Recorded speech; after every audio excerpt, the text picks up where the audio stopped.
Église paroissiale de l'Assomption de Notre-Dame. L'église paroissiale de l'Assomption de Notre-Dame est un joyau du néoclassicisme dans le sud-est de Madrid.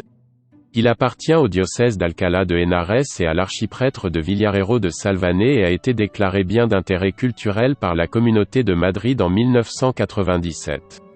Il se compose d'une nef centrale avec des chapelles latérales auxquelles on accède par un arc en plein cintre et un transept. La nef est couverte d'une voûte en berceau à lunettes. Les murs de l'ensemble du temple incorporent des pilastres corinthiens qui aident à soutenir le grand entablement décoré d'une corniche dentelée.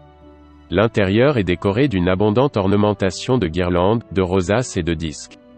Le temple est construit, presque entièrement, en maçonnerie plâtrée. La tour s'élève en 3 corps, s'ouvrant sur 8 arcs en plein cintre dans lesquels elle abrite les cloches. L'ouverture au décor plateresque coloré qui expose le mur de Poniente est à souligner.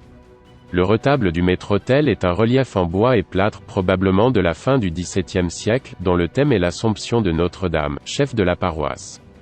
La fresque dans la voûte de la canopée d'immenses colonnes corinthiennes représente le couronnement de la Vierge Marie par la Sainte Trinité. De l'ancienne église du XVIe siècle, appelée Santa Maria la Mayor, la tour et la chapelle baptismale sont conservées, et une partie du mur extérieur nord, toutes de style gothique Renaissance marqué. Plus tard, et suivant le style néoclassique, sa construction a été relancée en 1763. Aujourd'hui, nous trouvons quelques modifications qui altèrent la disposition d'origine. C'est parce que le travail initial n'a pas satisfait le curé de Bréa de l'époque, Gregorio Eguileta, qui a demandé à l'archevêché de Tolède, dont dépendait alors le temple, une nouvelle licence de travail dirigée par Ignacio Thomas, un disciple de Ventura Rodriguez, et qui s'est terminée entre 1776 et 1779. Le saint patron de Bréa est Notre-Dame du Rosaire. Dans sa chapelle se trouve le petit autel avec un retable où se trouve l'image de la Vierge avec l'enfant dans ses bras. Les festivités en son honneur ont lieu le premier dimanche d'octobre. Dans le temple, vous pouvez voir les restes du plus ancien orgue de la communauté de Madrid. Il est de style baroque, probablement de la fin du XVIIe siècle.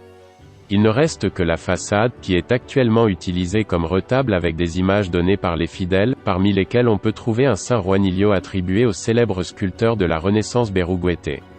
La garde de Bréa de Taillot a une grande valeur historique et artistique. Semblable par ses caractéristiques à celle de Tolède, de l'école d'art, elle date du XVIe siècle.